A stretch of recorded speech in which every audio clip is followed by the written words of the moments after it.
तो अभी मैंने सोच लिया है कि इस प्लेटफॉर्म में मेटा में चाहे फेसबुक हो चाहे इंस्टाग्राम हो, मुझे वापस नहीं जाना दोस्तों। मैं नहीं जाऊंगा वापस। वैसे सोशल मीडिया के एडिक्शन के बारे हम इतना बात नहीं करते समाज में, लेकिन होता है दोस्तों एडिक्शन सोशल मीडिया का भी। चलिए, दूसरों का पता नहीं, मेरा खुद का एडिक्शन जो था वो कुछ अलग ही था। हेलो दोस्तों, कई दिनों से मैं थोड़ा खामोश सा हूँ, ना कुछ वीडियो बनाया ना कुछ व्लॉग। 2 महीने हो चुका है। दरअसल हुआ ये कि मेरा इंस्टाग्राम अकाउंट और फेसबुक दोनों बैन हो चुका है। कोशिश तो किया है वापस लेने के लिए, लेकिन अभी और मन नहीं कर रहा उस प्लेटफॉर्म में, मेटा प्लेटफॉर्म में कुछ डालने के लिए। मेटा यानी कि फेसबुक और इंस्टाग्राम, व्हाट्सएप को छोड़ के कोशिश तो किया है वापस लेने के लिए, लेकिन अभी और मन नहीं है उस प्लेटफॉर्म में कुछ डालने के लिए। I am seriously fed up with all this bullshit.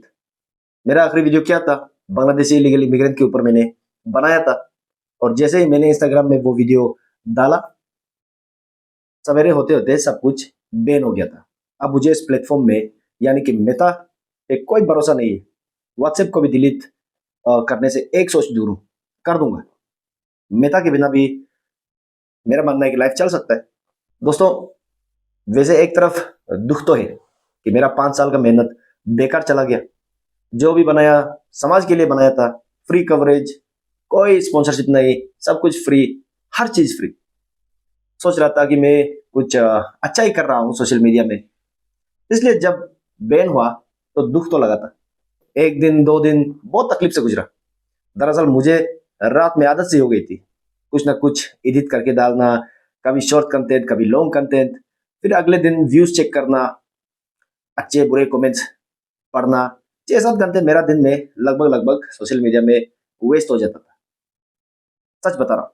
और बिल्कुल उसी तरह जिस तरह एक नशेड़ी को अचानक नशा छोड़ने में हो जाता है, मुझे भी इसका विड्रॉल सिम्टम्स आया सोशल मीडिया छोड़ने का। वैसे सोशल मीडिया के एडिक्शन के बारे हम इतना बात नहीं करते समाज में, लेकिन होता है दोस्तों एडिक्शन सोशल मीडिया का भी। चलिए, दूसरों का पता नहीं, मेरा खुद का एडिक्शन जो था वो कुछ अलग ही था। अलग नहीं था, शायद ऐसा ही होता होगा सबके साथ। रात भर नहीं सोता था वीडियोस देखते देखते। काम के वक्त भी फेसबुक, इंस्टाग्राम रील्स ये सब देखता था। सुबह उठ के फेसबुक से शुरुआत होता था मेरा, रात में सोते सोते इंस्टाग्राम वीडियो से ही मैं सो जाता था। और मैं सच बता रहा हूँ, स्लीप साइकिल जो थे, स्लीप साइकिल मेरा पूरी तरह बर्बाद हो चुका था। और स्लीप साइकिल बर्बाद होने से सेहत पे असर पड़ता है, मेरा भी हुआ, मानसिक तौर पे भी। इन सब के बारे आप रिसर्च कर सकते हो, सोशल मीडिया एडिक्शन से क्या क्या होता है। मैं लंबा चौड़ा यहाँ जानना नहीं चाहता। मेरा क्या होता था, सवेरे हमेशा लेट से मैं उठता था, 11 12 बजे जागना। ये सब उस एडिक्शन की वजह से हुआ है। आखिर में जो चीज मैंने इस एडिक्शन से गवाया है वो था मेरा सेहत और मेरा कीमती समय। अच्छा है स्कूल के दौरान ये सोशल मीडिया आया नहीं था, वरना मैं 10वीं तक कभी पास ही नहीं होता, 10वीं पास भी नहीं हो पाता। मैं इतना एडिक्ट हो चुका था मैं सोशल मीडिया का, खासकर फेसबुक और इंस्टाग्राम। अभी मैं आपको विड्रोवल के बारे में कुछ बताता हूँ कि मुझे किस तरह का विड्रोवल हुआ। एक ही हुआ, रेस्टलेसनेस। फेसबुक और इंस्टाग्राम जब बैन हुआ, मुझे ऐसा अनुभव हुआ कि जैसे कुछ गायब है, सूनापन आ गया कि क्या करूं क्या करूं। हर वक्त टेंशन में होता था कि मेरा इतना फॉलोअर्स थे इंस्टाग्राम फेसबुक में, बैन हो गया।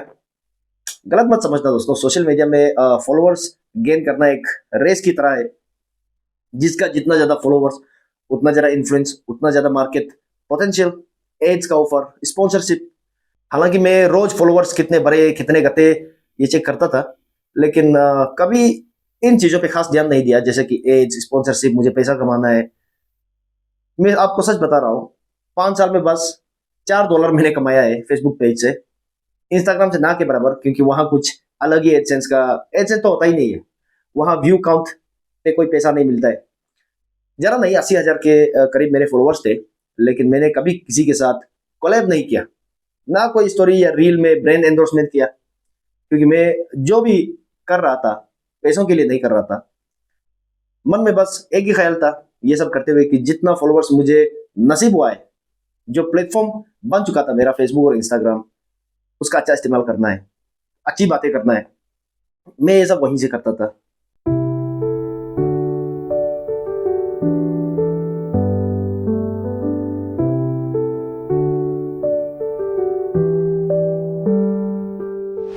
तो विड्रॉयल बस रेस्टलेसनेस ही था मेरा। लेकिन फिर मुझे एहसास हुआ एक हफ्ते के बाद कि धीरे धीरे अच्छा लगने लगा था।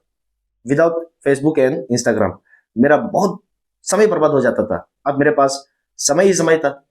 रात को जल्दी से आजकल सोता हूँ, सवेरे जल्दी उठ जाता हूँ। 11-12 बजे में उठने वाला आज 8 बजे में उठ रहा हूँ। हाँ, 5 बजे तो नहीं उठता, उतना मेरा कैपेसिटी नहीं है, रात में थोड़ा काम होता है मेरा। लेकिन हाँ, जल्दी उठ जाता हूँ मैं आजकल। अब थोड़ा चैन है, पीस ऑफ माइंड है। जो भी पेंडिंग प्रोजेक्ट्स थे मेरे, कई सारे पेंडिंग प्रोजेक्ट्स थे। जैसे कि मैं साइड बाय साइड किताब लिखने का, एडिट करने का कॉन्ट्रैक्ट भी लेता हूँ। जो फंक्शन थे उनके वीडियोस को एडिट करना, स्कीम्स के लिए पीपीटी बनाना, शॉर्ट फिल्म स्क्रिप्ट वगैरह वगैरह, बहुत सारे काम मेरे अधूरे थे। उसे मैं पिछले 3 साल से खत्म नहीं कर रहा था, लेकिन जैसे मैंने सोशल मीडिया छोड़ा, एक हफ्ते में सब समाप्त कर दिया। अब जो सोशल मीडिया में जो समय में बर्बाद करता था, 6-7 घंटे हर दिन, मैं उसमें जो मेरे अधूरे किताब है उनका प्रूफ रीडिंग कर रहा हूँ, धीरे धीरे शुरू कर रहा हूँ। 7 साल से पढ़ा हुआ था मेरे पास ड्राफ्ट 2-3 किताबों का, लॉन्च कभी किया नहीं। पता है आजकल किताब कोई पढ़ता नहीं है, एआई का जमाना है। एआई एआई जो आर्टिफिशियल इंटेलिजेंस नोवेल भी लिख सकता है, लेकिन जो एक इंसान का एक्सपीरियंस है जो किताब लिखता है वो अलग ही है। एआई इंसानी एक्सपीरियंस वो नहीं कर सकता। फिर आजकल हर राइटर का एक सपना होता है कि उनका जो किताब है, जो भी स्क्रिप्ट है, वो मेन स्ट्रीम मूवी में जाए, ओटीटी प्लेटफॉर्म्स पे जाए। उसका तो पता नहीं, बस मेरा मन है कि मैंने जो कहानी लिखा है उसे मुझे लॉन्च करना है इस साल के अंदर। नहीं, इस साल नहीं होगा, अगले साल, इस साल या अगले साल के अंदर लॉन्च करना है। वैसे मैं आपको बताना चाहता हूँ कि ये सब शुरू होने से पहले, ये सब सर्कस, मीडिया वाला सर्कस, ये ब्लॉगिंग स्लॉगिंग जो भी है, उससे पहले मैं छोटा मोटा थोड़ा राइटर था। 3 किताबें कुछ लिखे हैं जिसे मैं प्रमोट कभी नहीं किया, यहाँ भी नहीं करूंगा, क्योंकि वहां मुझे टाइपोज मिले। हम राइटर्स टाइपोज उसे कहते हैं जब टाइपिंग मिस्टेक होता है। एक दो जगह अमेरिकन और ब्रिटिश इंग्लिश का मैंने मिक्स कर दिया, एक दो जगह में टेंस की गड़बड़ी है। अब ये सब के चलते मैंने कभी प्रमोशन नहीं किया है, क्योंकि मैं नहीं चाहता कि जो मेरे किताब खरीद रहे हैं, खासकर जो जवान पीढ़ी के लड़के लड़कियां हैं, मैं नहीं चाहता कि वो मेरी गलतियों को देखे, इसलिए मैंने कभी प्रमोट नहीं किया है। और गलती होते हुए भी मैंने कभी एडिट नहीं किया। क्यों एडिट नहीं किया? क्योंकि मुझे सोशल मीडिया वाला काम, जो फॉलोअर्स बढ़ाना था वगैरह वगैरह, ये मुझे ज्यादा जरूरी लगा। मैं उसे प्रायोरिटाइज करने लगा था। और जैसे जैसे मैं सोशल मीडिया में घुसा, जो मेरा राइटर वाला जो पर्सोना था वो कहीं पीछे रह गया, उसको आगे आने का मौका नहीं मिला। तो बस दोस्तों, सोशल मीडिया अभी मैं नहीं कर रहा हूँ। फेसबुक का ऐप मैंने डिलीट कर दिया, इंस्टाग्राम मैंने डिलीट कर दिया। हाँ, लेकिन जो पेज है मेरा दुजुबी सीरियस नाम का, उसका तो स्टोरी कुछ और है। वो पेज पहले हैक हुआ, मैंने कई सारे जो भी प्रोसेस थे मैंने सब कुछ किया दोस्तों, मैंने सब कुछ किया। इसलिए मुझे सजेशन की जरूरत नहीं है, मैंने सब कुछ कर लिया है। डॉक्यूमेंट, आईडी वगैरह, ग्रीवेंस ऑफिसर, हर चीज को मैंने कर दिया है। बाद में जो हैकर था, जो भी एडमिन बना हुआ था उसका, उसे भी निकाल दिया, लेकिन पेज मुझे वापस नहीं मिला आज तक। वो ऐसे ही पड़ा हुआ है 18,000 फॉलोअर में। कई बार हैक हुआ है वो पेज दोस्तों। और अब वापस जाने का मन नहीं है फेसबुक और इंस्टाग्राम में। और जाऊंगा तो कंटेंट क्या बनाऊंगा? मैं कॉमेडी करना नहीं चाहता, डांस वीडियो करना नहीं चाहता। जो सोशल इश्यूज है मैं उस पर बात करना चाहता हूँ। और मैं देखता हूँ कि हमारे राज्य में, अरुणाचल प्रदेश में, आपको इतना नेशनल इश्यूज पे बात करते हुए लोग नहीं दिखेंगे। बहुत बहुत कम या ना के बराबर नेशनल इश्यूज में लोग बात करते हैं। अभी तक तो मैंने इतना देखा नहीं। अ, मैं ऐसा भी कहना नहीं चाहता कि बस मैं अकेला हूँ, करता भी होगा, लेकिन मुझे नजर नहीं आया जैसे नेशनल इश्यूज जो भी है। तो मैं वो सब करने में मुझे इंटरेस्ट है कि नॉर्थ ईस्ट क्या सोचता है देश के बारे, जियो पॉलिटिक्स के बारे। अभी ऐसा बंदा अगर ट्वर्किंग करेगा, डांस करेगा, तो अच्छा नहीं लगेगा। वैसे मुझे डांस करना आता है। तो अभी मैंने सोच लिया है कि इस प्लेटफॉर्म में, मेटा में, चाहे फेसबुक हो, चाहे इंस्टाग्राम हो, मुझे वापस नहीं जाना दोस्तों, मैं नहीं जाऊंगा वापस। और व्हाट्सएप पे भी मुझे गुस्सा आ रहा है, मन तो कर रहा है बस इस कंपनी का हर चीज डिलीट कर दूं, हर चीज डिलीट कर दूं। मैं रिसर्च कर रहा हूं दोस्तों कि क्या ऐसा कोई रशियन ऐप है या फिर कोई एशियन मार्केट का कोई अपना ऐप है सोशल मीडिया वाला, मैं वो देखना चाहता हूँ, या फिर भारत का अपना, जितने भी ऐप है भारत के, मुझे पता नहीं यार, मेरा फोन हैंग हो जाता है, पता नहीं, बहुत अलग सा है, इतना इंटरफेस जो है मुझे इतना, मैं इतना एंजॉय नहीं करता हूँ उसमें। लेकिन मुझे लगता है कि अब मेरा हो गया, no more Facebook, no more Instagram, I am done with this company. पहले मैं गुस्से से बोल सकता था, लेकिन अभी मुझे लग रहा है कि अच्छा ही हुआ है, सब कुछ बैन हो गया, समय निकल गया मेरा, मेरा जो क्रिएटिव साइड है, लिटरेरी साइड है, उसके लिए समय मिल गया। एंड मैं उस बात को मानता हूँ, कुछ कुछ चीज जो भी होता है अच्छे के लिए नहीं होता है, कुछ चीजें अच्छे के लिए भी होता है, जैसे मेरा फेसबुक और इंस्टाग्राम बैन हुआ, आई थैंक गॉड। अब लेकिन मैं यूट्यूब में रहूंगा, यूट्यूब सोशल मीडिया के अंदर आता है या नहीं आता है, मैं यूट्यूब को एक video blogging, video sharing site मानता हूँ। उसमें पता नहीं है फेसबुक के जितना कम्युनिटी गाइडलाइंस गाइडलाइंस क्या कुछ भी ये लोग नहीं करते। मैं आपको एक इंसिडेंट बताना चाहता हूँ।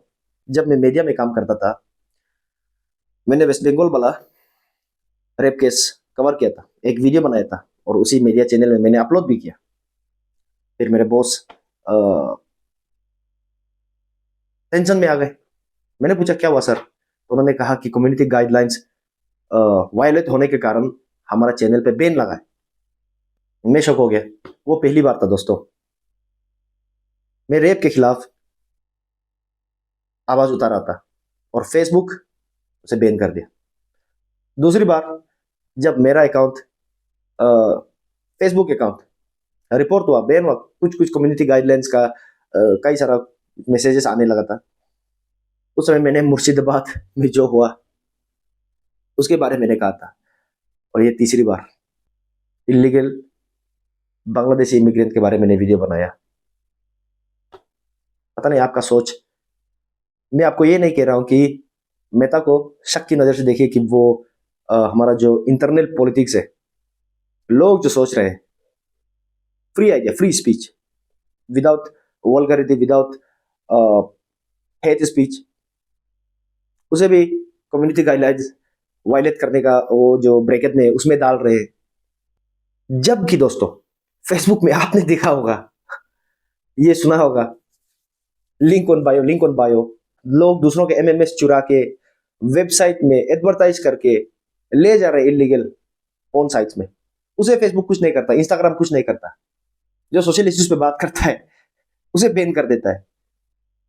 आपने जानवरों का बहुत क्रूर वीडियोस देखा होगा फेसबुक में, इंस्टाग्राम में, मेटा कुछ नहीं करता, उसे कुछ भी नहीं करता ग्राफिक वायलेंस पे। मुझे ऐसा लगता है दोस्तों कि मेटा को कोई भी सोशल इश्यूज नहीं चाहिए। मेटा चाहता है कि हर कोई डांस करे, मेटा चाहता है कि हर कोई ट्वर्किंग वीडियोस बनाए, हर कोई ट्रैवल ब्लॉगर बन जाए, हर कोई बस एक फेक लाइफ जो है उसे दिखाए मेटा में जैसे अमेरिकन लाइफस्टाइल है, वो भारत को भी सोच रहा है कि ऐसा ही हो जाए, लेकिन भारत ऐसा नहीं है। भारत में बहुत कुछ होता है दोस्तों। तो अगर आप सोशल मीडिया प्लेटफॉर्म बना रहे हो तो दिखाने दीजिए, लोगों को बात करने दीजिए, हर चीज कम्युनिटी गाइडलाइंस वायलेट हो गया, वायलेट हो गया। इस ऐप पे दोस्तों मुझे मेटा ऐप में बहुत बड़ा शक है दोस्तों, बहुत बड़ा शक है। इसे सरकार को ठीक से निगरानी रखना चाहिए, खतरनाक है। और इंस्टाग्राम आप देख लीजिए, ज्यादातर लड़कियां सोचती है कि इंस्टाग्राम में reel million views, 2 million views जाने से उनको पैसा मिलेगा। मेरे खुद के कितने मिलियन गए व्यूज, इंस्टाग्राम से पैसा नहीं मिलता। मैं आपको बताना चाहता हूँ, अगर आप पैसा कमाने के लिए कर रहे हैं तो इंस्टाग्राम में कोई व्यूज पे यूट्यूब की तरह को उस पर क्लिक, ये सब नहीं होता, कोलैब करना पड़ता है, ब्रांड एंडोर्समेंट करना पड़ता है। और कुछ लोग ऐसा सोच रहे थे कि क्योंकि मेरे कुछ 80,000 फॉलोवर थे, मुझे बहुत पैसा मिल रहा है। मुझे कुछ नहीं मिलता दोस्तों, जो भी किया मन से किया है, समाज के लिए किया है। और फेसबुक में भी कई सारे वीडियोस मेरे वायरल गए हैं, थैंक यू फॉर दैट। मेरी बात पूरे देश में कई लोगों ने देखा। इस बात पे मुझे गर्व है। उन्होंने देखा कि एक नॉर्थ ईस्ट का बंदा कैसे देश के बारे में बात कर रहा है, देशभक्त है। व्यूज मुझे उसके लिए मेटर करता है दोस्तों, पैसे वैसे के लिए नहीं है, जैसे कि मैंने बताया था $4 in 5 years। चलिए दोस्तों, मैंने तो डिसाइड कर लिया कि अब मैं फेसबुक और इंस्टाग्राम में नहीं दिखूंगा। I am not going to use their service and they are not going to use my videos. I am done, I am done. अगर वापस मिल गया, देन हट गया, सस्पेंस से बाहर आ गया, फिर भी मैं नहीं बनाऊंगा। मेरा अपना जिद है। बस जाते जाते दोस्तों, आप लोगों को इतना कहना चाहता हूं कि आप कितना समय बर्बाद कर रहे हो इंस्टाग्राम और फेसबुक में। क्या आप भी सवेरे जाग के फेसबुक देखते हो और सोने से पहले इंस्टाग्राम? क्या इस तरह हो गया कि फेसबुक और इंस्टाग्राम के बिना आपका जिंदगी अधूरा है? अगर आपको ऐसा अनुभव हो रहा है या फिर अनुभव नहीं होते हुए भी ये हो रहा है आपकी जिंदगी में, then I'm warning you, you are wasting a lot of time. Anyway, thank you for watching this. बहुत दिन बाद मैं बना रहा हूँ और I hope all of you are doing good. See you all very soon. Take care. Good night. Won't talk about money, it doesn't matter to me. Ain't no system that can pick me out in the gutters of obligation to the subjugation of tyranny and oppression of the system.